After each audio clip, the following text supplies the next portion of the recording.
चिंतन श्री गुरुदेव दत्त श्री स्वामी समर्थ। तुम्हा सर्वांचं आपल्या स्वामी शक्ती या चॅनलमध्ये मनापासून स्वागत आहे। स्वामी तुम्हा सर्वांच्या सर्व चांगल्या इच्छा पूर्ण करोत एवढीच स्वामींच्या चरणी प्रार्थना करते आणि आपल्या आजच्या या नवीन आणि सुंदर व्हिडिओला पुन्हा एकदा नव्याने सुरुवात करते। मित्रांनो, आजच्या या व्हिडिओमध्ये मी तुम्हाला कर्जमुक्तीसाठी आपण घेतलेले जे कर्ज आहे ते कर्ज फेडण्यासाठी, कर्जाचे जे हप्ते आहेत ते कमी होण्यासाठी काही अत्यंत प्रभावी असे उपाय सांगणार आहे। बघा, हे उपाय केल्यानंतर तुम्हाला अगदी 1 ते 2 महिन्यात याचा जो रिझल्ट आहे तो दिसायला सुरुवात होईल। कर्जाचे हप्ते जे आहेत ते कुठेतरी कमी व्हायला लागतील, घेतलेलं जे कर्ज आहे ते कुठेतरी फिटायला लागेल। बऱ्याच वेळा आपण राहतं घर गहाण ठेवतो आणि कर्ज काढतो, बऱ्याच वेळा आपण आपली जमीन गहाण ठेवतो आणि कर्ज काढतो, कधी व्यवसायासाठी असेल, कधी मुलांच्या शिक्षणासाठी असेल, तर कधी लग्नासाठी। आयुष्यात एकदा का होईना आपण कर्ज हे घेत असतो। कर्ज घ्यायला खूप सोपं वाटतं, पण कर्ज घेतल्यानंतर जेव्हा ती फेडण्याची वेळ येते तेव्हा अगदी नाकी नऊ येतात। कर्जाचे हप्ते फेडलेच जात नाही। सुरुवातीला काही हप्ते फेडतो, पण नंतर इतकीही आवक आपल्याकडे येत नाही की आपण त्या कर्जाचे हप्ते फेडू शकतो। मग आपण अनेक गोष्टी करत असतो, उपाय करत असतो, सेवा करत असतो, बऱ्याच वेळा त्यातही लाभ येतो, बऱ्याच वेळा त्यात लाभही येत नाही। आत्ताच्या या व्हिडिओमध्ये मी तुम्हाला कर्ज फेडण्यासाठी, कर्जमुक्तीसाठी खास महत्त्वाचे उपाय सांगणार आहे। हे उपाय केल्यानंतर बघा, काही विशेष उपाय सांगते, यातील एक जरी उपाय केला ना तरी 2 ते 3 महिन्यात याचा जो लाभ आहे तो व्हायला सुरुवात होईल। घेतलेलं कर्ज कुठेतरी कमी व्हायला लागेल, तुमच्याकडे इतका तरी पैसा नक्कीच येईल किंवा तुमच्याकडे इतकी तरी आवक नक्कीच येईल की तुम्ही घेतलेल्या कर्जाचे हप्ते फेडू शकाल। बघा, ज्यांच्याही आयुष्यात लोन आहे म्हणजे कर्ज आहे, कर्ज फेडण्याची इच्छा आहे पण फिटलं जात नाही, कष्ट मेहनत खूप करत आहे पण नशिबाची साथ मिळत नाहीये, त्या प्रत्येकाने आजचा हा व्हिडिओ शेवटपर्यंत पहा आणि जे चॅनलवरती नवीन असतील त्यांनी लगेचच आपल्या चॅनलला सबस्क्राईब करा, कारण तुम्ही आपल्या चॅनल सबस्क्राईब केल्यामुळे मी पुढचे जे व्हिडिओ बनवेन ते सर्वात आधी तुम्हा सर्वांपर्यंत पोहोचतील। बघा, कर्ज फेडण्यासाठी सगळ्यात पहिला, सगळ्यात अनुभवसिद्ध, प्रभावी, अत्यंत महत्त्वाचा उपाय 41 दिवस सलग 41 दिवस तुम्हाला काय करायचं आहे, दुपारी किंवा रात्री, दुपारी करत असाल तर 12 वाजता, रात्री करत असाल तर 8 ते 12च्या आतमध्ये तुम्हाला व्यंकटेश स्तोत्राचं अनुष्ठान करायचं आहे।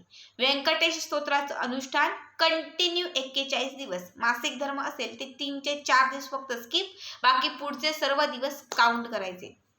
घरामध्ये जर व्यंकटेश भगवानाचा फोटो असेल किंवा जर तुमच्याकडे विष्णू भगवानाचा फोटो असेल तर फक्त एका चौरंगावरती ठेवून द्या, तिथे एक वेगळा दिवा लावा। 41 दिवस वेगळा दिवा लावा। एकच वात असली पाहिजे असं नाही, दररोज वात बदलली तरी चालेल, दिवा दररोज घासला तरीही चालेल, फक्त 41 दिवस ती मांडणी असली पाहिजे। व्यंकटेश भगवानाचा फोटो, तिथे दिवा लावायचा। त्याचबरोबर तुमची इच्छित मनोकामना, जे कर्ज आहे ते कर्ज फिटण्यासाठी व्यंकटेश भगवानांना मनापासून प्रार्थना करायची आणि तुम्हाला दररोज 21 मंडळ, एक मंडळ म्हणजे 15 ओवे असतात व्यंकटेश स्तोत्रात, 1 ते 15 ओवे असतात। एक वाचलं की 1 मंडळ, दुसरं वाचलं की 2 मंडळ, पुन्हा 1 पासून 15 पर्यंत वाचलं की 3 मंडळ, पुन्हा 1 पासून 15 पर्यंत वाचले की 4 मंडळ, असे कंटिन्यू संपूर्ण 21 मंडळ पूर्ण करायचे आहेत। असं सलग 41 दिवस करा। 41 दिवसांच्या आत तुमचं करोडांचंही कर्ज असेल ना तर ते फिटेल असं सांगत नाही, पण करोडांचंही कर्ज असेल ना ते फिटण्यासाठी, ते फेडण्यासाठी तितकी आवक तुमच्याकडे निर्माण व्हायला सुरुवात होईल। व्यंकटेश भगवान म्हणजे बालाजी भगवान यांच्या सर्व सेवा ह्या अत्यंत शीघ्र फलदायी असतात आणि त्यात व्यंकटेश अनुष्ठानाची जी सेवा आहे ती सर्वात जास्त महत्त्वाची आणि प्रभावी आहे। कर्जमुक्तीसाठी घेतलेलं म्हणजे जे कर्ज आहे ते फेडण्यासाठी असेल किंवा पैशांची आर्थिक कुठलीही चणचण असेल, कुठलीही अडचण असेल ती सोडवण्यासाठी व्यंकटेश स्तोत्र अनुष्ठान हे अत्यंत महत्त्वाचं असतं। ही पहिली गोष्ट। आता दुसरी सेवा तुम्हाला सांगते, काय करायचं आहे शुक्रवारच्या दिवशी हा उपाय करायचा आहे। शुक्रवारी सकाळी उठल्याबरोबर म्हणजे 5 शुक्रवार हा उपाय करायचा आहे। शुक्रवारी उठल्याबरोबर एका छोट्याशा टोपामध्ये भात घालायचा आहे। आपले कुठलेही तांदूळ घ्या, रेशनचे घ्या, गावठी घ्या, घरातले घ्या, विकत घ्या, बासमती घ्या, कुठलेही घ्या, मुठभर तांदूळ एका टोपात टाकायचे, त्याचा भात शिजवून घ्यायचा आणि रात्री राहिलेली चपाती किंवा जी पोळी आहे त्या पोळीवरती हा भात ठेवून द्यायचा।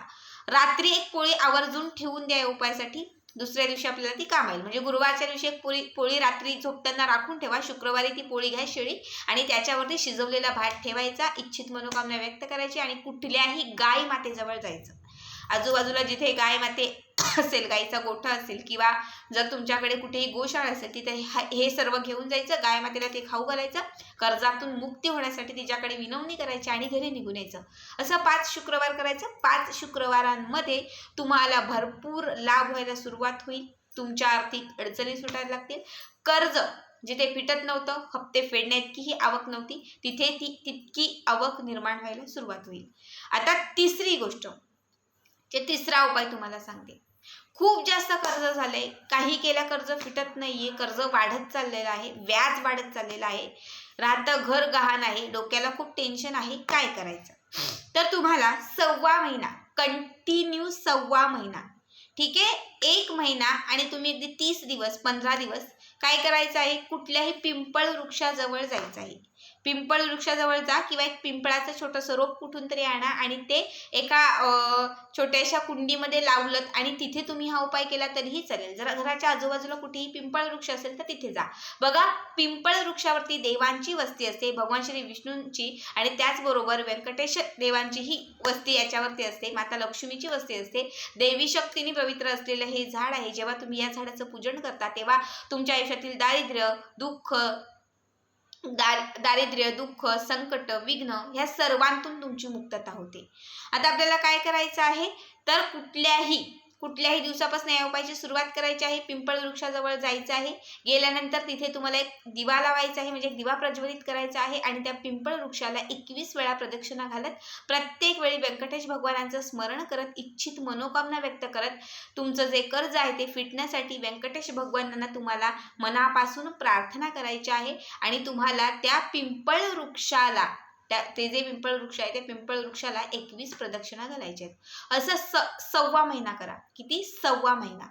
कुठल्याही दिवसापासून सुरुवात करा, पण कंटिन्यू 1.25 महिना करा. मासिक धर्म येईल त्या दिवसांमध्ये फक्त हा उपाय स्किप करा. जेव्हाही तुम्ही तिथे हा उपाय करायला जाल तिथे दिवा प्रज्वलित असला पाहिजे. दररोज दिवा लावायचा आहे. मातीची पंटी तिथेच एक ठेवून द्या वाटल्यास. जर तुम्ही आजूबाजूला जात असाल तर फक्त जाताना सोबत तेल घेऊन जायचं, एक वात घेऊन जायची, नवीन वात घालायची, थोडंसं तेल घालायचं, दिवा प्रज्वलित करायचा आणि त्या पिंपळ वृक्षाला प्रदक्षिणा घालायच्या. असं 1.25 महिना किंवा 1.5 महिना केल्याने तुमच्या आयुष्यात भरपूर लाभ व्हायला सुरुवात होईल. कर्ज फिटलं जाईल, दारिद्र्य तुमचं संपत जाईल, गरिबी कुठेतरी हटत जाईल, इच्छित मनोकामना पूर्ण होतील, व्यंकटेश भगवानांचा आशीर्वाद जो आहे तो तुम्हाला प्राप्त होईल. अत्यंत साध्या सोप्या 3 सेवा, 3 उपाय सांगितलेले आहेत. येथील एक जरी केला तरी खूप आहे. 2 करा, 3 करा, ज्यांना शक्य आहे त्यांनी 3च्या 3 करा. ठीक आहे, पण या उपायांनी तुम्हाला तुमच्या आयुष्यामध्ये असलेलं जे कर्ज आहे ते कर्ज समाप्त होते. बघा, यासोबत कष्ट आणि मेहनत ही खूप गरजेची आहे. नाहीतर फक्त उपाय करत बसाल, कष्ट मेहनत करणार नाही तर याचा काहीच लाभ होणार नाही. प्रत्येक व्हिडिओ सांगत असते, कष्ट मेहनत खूप महत्त्वाचं असतं. जेव्हा मेहनत आणि कष्टाला नशिबाची साथ मिळते तेव्हा सर्व शक्य होतं. त्यामुळे तुम्हाला कष्ट आणि मेहनत त्याच्यासोबत हे उपाय करायचे आहेत.